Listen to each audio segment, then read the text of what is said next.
की आंखें लगी रहती है। ये दो विषय पर हम प्रचार करेंगे। और दूसरा, एक ठो और जगह जाएंगे हम कि हमारी फर्ज दायित्व, हम पृथ्वी के नमक हैं और ज्योति हैं। ये तीन विषय पर समय रहेगा तो अपना फोकस देंगे। आइए हम पहले, सभी लोगों को आंखें खोलना संत की दायित्व है, जिम्मेवारियां है। आइए कोई भाई बहन हमारी मदद करेंगे। पीड़ितों के काम 26 अध्याय, कोई भाई बहन हमारी मदद करेंगे। पीड़ितों के काम 26 अध्याय 17-18 वचन। पीड़ितों 26 अध्याय 17-18 वचन। कोई भाई बहन हमारी मदद करेंगे। पीड़ितों 17-18 वचन।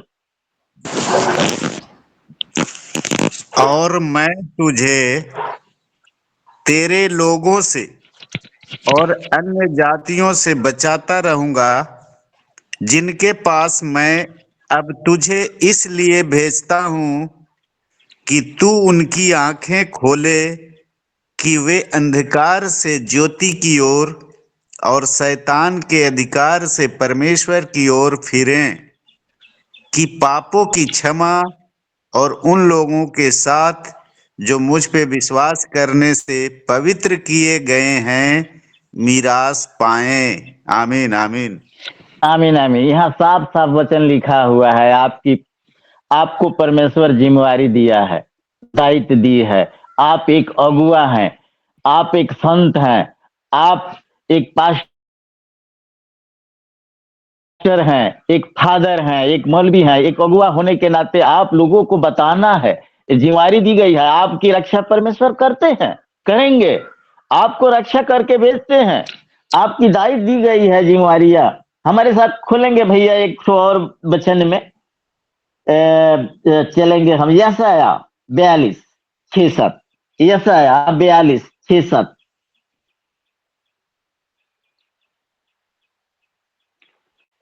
कोई भाई बहन मदद करेंगे। यशाया 42 अध्याय 6 और 7 वचन।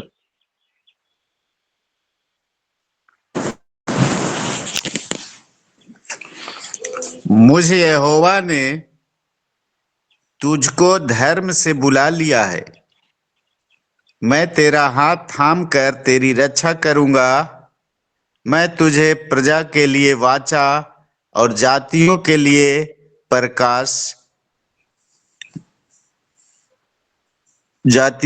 प्रकाश ठहराऊंगा, कि तू अंधों की आंखें खोले, बंदियों को बंदी गृह से निकाले, और जो अंधियारे में बैठे हैं उनको काल कोठरी से निकाले। आमीन आमीन। आमीन आमीन। यहाँ साफ साफ वचन लिखा है। आपको जिम्मेवारी दी गई है उन लोगों को जो नहीं जानते हैं वचन, उनको बताना है, समझाना है, उनकी आंखों को खोलना है। उन पर पट्टी बंधी हुई है, खोलना है। आज देखिए, जिस देश का गृह मंत्री, राष्ट्रपति, प्रधानमंत्री, मुख्यमंत्री जाके डुबकी लगाए, एक धर्म के प्रति आस्था उसको बढ़ाए, इतना लोग मरे, इतनी आग लगी, फिर भी आज लोगों का कमी नहीं है। लोगों का डुबकी लगाने वाले लोगों की कमी नहीं है। गंगा में डुबकी लगा रहे हैं। गंगा में नहाने से कुछ होगा?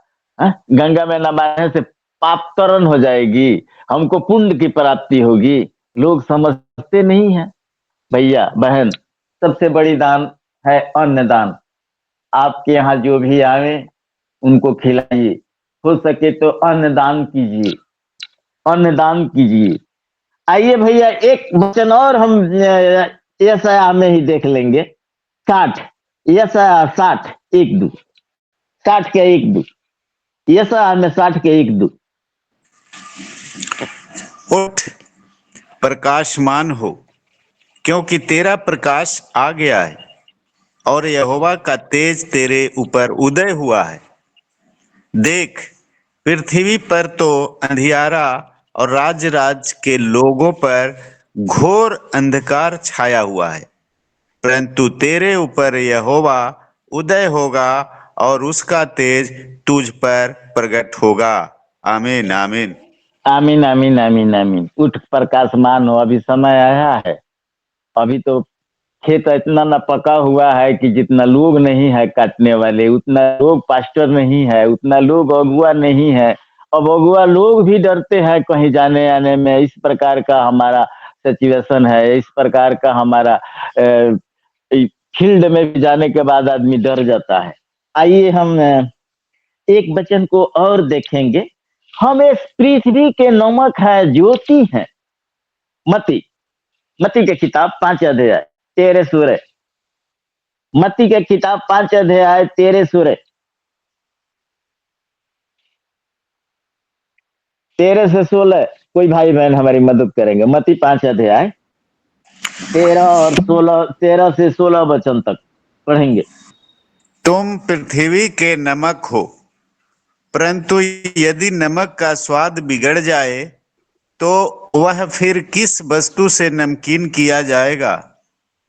फिर वह किसी काम का नहीं, केवल इसके कि बाहर फेंका जाए और मनुष्यों के पैरों तले रौंदा जाए। तुम जगत की ज्योति हो। जो नगर पहाड़ पर बसा हुआ है वह छिप नहीं सकता, और जो लोग दिया जलाकर पैमाने के नीचे नहीं परंतु दीवट पर रखते हैं, तब उससे घर के सब लोगों को प्रकाश पहुंचता है। उसी प्रकार तुम्हारा उजियाला मनुष्यों के सामने चमके, कि वे तुम्हारे भले कामों को देखकर तुम्हारे पिता की जो स्वर्ग में हैं बड़ाई करें। आमीन आमीन आमीन आमीन आमीन। यहाँ बहुत चीज के विषय में दर्शाया गया है। नमक ज्योति एक एग्जाम्पल दे करके आपके विषय में बताया गया है। पहाड़ भी आपके विषय में बताया गया है। नमक जो है किसी वस्तु में डाल दीजिए, वो अपने सामान बना देता है। अचार में डाल दीजिए, वो सालों साल खराब होने नहीं देता है। आपको एग्जाम्पल दिया गया है। आप वो नमक आप हैं, वो नमक आप हैं, वो उजाला ज्योति आप हैं, वो पहाड़ पर बसने वाले आप हैं। परमेश्वर एक एग्जाम्पल दे करके बताया गया है आपको। देखते हैं कि बड़े बड़े टाउन में ऊंचा ऊंचा करीब 200-200 फीट 300-300 फीट ऊंचा पर लाइट लगाया जाता है कि बहुत दूर तक प्रकाश हो। आप उसी प्रकार एक टावर के ज्योति हैं। आपका काम ऐसा होना चाहिए, वो नमक के समान होना चाहिए कि जहां भी जाए वहां के लोगों को, माहौल को बदल करके अपने समान बना ले। उस ज्योति के समान बना ले कि बहुत दूर से दिखाई दे। उस पहाड़ पर बसे हुए नगर के समान दिखाई दे कि पहाड़ पर बहुत दूर से ही, कई किलोमीटर से ही लगता है। हम एक जगह गए थे मध्य प्रदेश उमरिया में, तो एक आदमी से पूछे कि भैया ये पहाड़ जो है इतना नजदीक दिखता है, कितना दूर है? तो यहाँ से करीब करीब 10 किलोमीटर है। बोलिए 10 किलोमीटर है और लगता है कि पहाड़ी 1 किलोमीटर, हाफ किलोमीटर है। आइए, और परमेश्वर की निगाह आप पर लगी रहती है। एक वचन और हम देखेंगे। हमारे साथ अय्यूब की किताब में चलेंगे। अय्यूब, अय्यूब, अय्यूब की किताब 34 अध्याय 21-22 पद। परमेश्वर की आंखें आप पर लगी रहती है। यहाँ खोलने के विषय में बताया गया है या यहाँ लगे रहने के विषय में बताया जा रहा है? कोई भाई बहन मदद करेंगे? अय्यूब, अय्यूब 34-21-22 पद। 34 का 21-22। कोई भाई बहन मदद करें हमारी। क्योंकि परमेश्वर की आंखें मनुष्य की चाल चलन पर लगी रहती है, और वह उसकी सारी चाल को देखता रहता है। ऐसा अंधियारा या घोर अंधकार कहीं नहीं है जिसमें अनर्थ करने वाले छिप सकें। आमीन आमीन आमीन आमीन आमीन। परमेश्वर की आंखें लगी रहती है कि ये बंदा सेवकाई में गया कि नहीं, जाकर के क्या बोला, कहाँ जा रहा है। 7 ताला के अंदर आप अच्छा काम बुरा काम करते हैं, परमेश्वर जान लेता है, जान लेता है। उसको समझ पाना कोई कठिन नहीं है। संसार उसके लिए एक बूंद है। आइए हम देखेंगे, फिर थोड़ा सा भैया हम कष्ट करके दिखा देंगे। इर्मिया का 16 का 17 दिखा देंगे और इसके बाद हम भजन संहिता में चलेंगे 33। इर्मिया 16 का 17।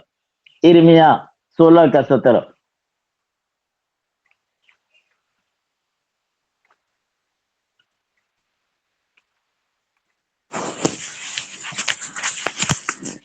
क्योंकि उनका पूरा चाल चलन मेरी आंखों के सामने प्रकट है, वह मेरी दृष्टि से छिपा नहीं है, न उनका धर्म मेरी आंखों से गुप्त है। इसलिए मैं उनके अधर्म और पाप का दूना दंड दूंगा, क्योंकि उन्होंने जी मेरे जी जी। पढ़िए पढ़िए पढ़िए भैया, पढ़िए, पढ़ लीजिए। क्योंकि उन्होंने मेरे देश को अपनी घृणित वस्तुओं की लोथों से अशुद्ध किया और मेरे निज भाग को अपनी अशुद्धता से भर दिया है। आमीन। आमीन आमीन। परमेश्वर की आंखें आप पर लगी हुई है और लगी रहती है। परमेश्वर सब चीज जानता है आपके विषय में। एक वचन को और देख लेंगे, भजन संहिता 33 अध्याय 13 पद। भजन संहिता 33 का 13। कोई भाई बहन मदद करेंगे हमारे? 33 का 13, भजन संहिता 33।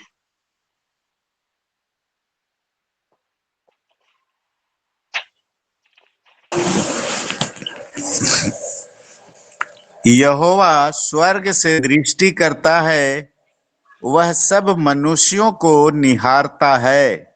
आमीन आमीन। यहोवा मनुष्यों को देखता रहता है, निहारता रहता है। और इसी में थोड़ा सा बैक जा करके 11 का 4 भी पढ़ देंगे।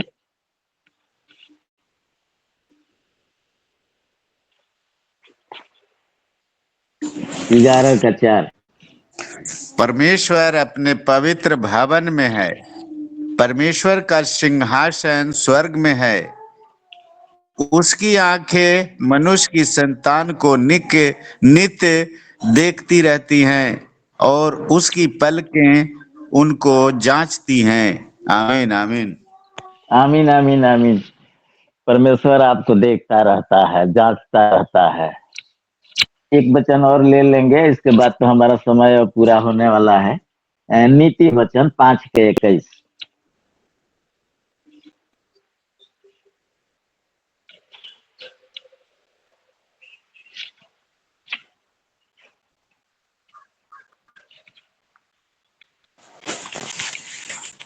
क्योंकि वचन मनुष्य के मार्ग यहोवा की दृष्टि से छिपे नहीं हैं और वह उसके सब मार्गों पर ध्यान करता है। आमीन आमीन। आमीन आमीन आमीन। मनुष्य के मार्ग परमेश्वर से छिपल नहीं है। हम तो तुम्हारे में बहुत बढ़िया प्रचार भी किए हैं और लेकिन हमको जल्दीबाजी में मिलने नहीं, और इसलिए भी हम नहीं पाए। हम केवल उसी विषय में प्रचार है। एक जगह ऐसे हम लोग को तो शादी ब्याह में जाना है, लेकिन मौत में नहीं जाना है कहीं प्रचार करने के लिए। लेकिन एक तो हमारी विश्वासी थी, वो एक दिन फोन किया कि हमारे ससुर जी मरे हैं, आप जानते हैं, इसमें आकर के प्रचार करना है। हम बोला कि हमारा के पूड़िया कचौड़ी खिया खातिर बोला होता रुका। तो ना ना ना, प्रचार करे के बाद, प्रचार करे के बाद। हम कहनी क्या मारपीट हो गई तो कुछ नहीं होगा, आप आइए ना। यहाँ से हम गए अकेले और वहां से बेतिया से वो 30-35 आदमी को बुलाई और प्रचार हुआ जम करके। और एक आदमी हमारे ही एज में आया और बोलता है कि ऐसा प्रचार तो हमने सुना ही नहीं। आज और भी हमको अपना संस्था में ले चलिए, चलिए हमको पानी से डुबकी लगाइए आज इस समय।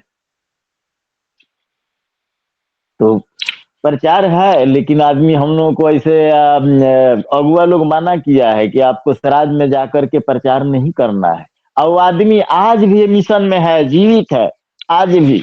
वो आदमी उसी समय तो हम बोले कि इस समय अब कहाँ जाइएगा, पानी भी इधर नहीं है, आपको कल दिया जाएगा बपतिस्मा। और लिया आज वो हमारे यहाँ है। तो कभी कभी परमेश्वर ऐसे इस्तेमाल करते हैं लोगों को। संत बानी में भी बहुत बढ़िया चीज है जो प्रयोग में लाया जाता है। अभी खोजे लेकिन जल्दीबाजी में आप भैया एक बैग कहते हैं कि आपको करना है, तो थोड़ा सा उतना जल्दी आदमी तैयार नहीं हो पाता। तो क्षमा करेंगे आप लोग। हमारी अपना बानी को अंत करते हैं और ये माइक सर जी को देते हैं। आमीन। आमीन आमीन। बहुत अच्छा, बहुत बढ़िया संदेश रहा विश्वनाथ प्रसाद जी, आपको धन्यवाद बहुत आज से। अब प्रार्थना करते हैं। पास्टर राम इकबाल राव जी, आप प्रार्थना करते हैं। Pastor Ram Iqbal Rao ji, pastor Ram Iqbal Rao ji. जय मसीह की। जय मसीह की। मखदूमपुर में, बिहार में, जहानाबाद में मदन कुमार जी के पिताजी सो रहे हैं। अंतिम संस्कार बाकी है और परिवार को सांत्वना मिले, उनके पिताजी के आत्मा शांति मिले, हम प्रार्थना करते हैं। आइए राम इकबाल राव जी। ठीक है, हम धन्यवाद देते हैं के लिए परमेश्वर, जो सर के जीवन से बातें किया, इसके लिए भी हम कोट कोट धन्यवाद देता हूँ। जो समझाया कि आज मृत्यु हम लोगों के जीवन में अनमोल है कि हम यीशु के सामने वहां हम चले जाते हैं, यीशु के पास हम पहुंचते हैं। आज मृत्यु जो भी है हम लोगों के जीवन, मसीही लोगों के जीवन में अनमोल है। जो आज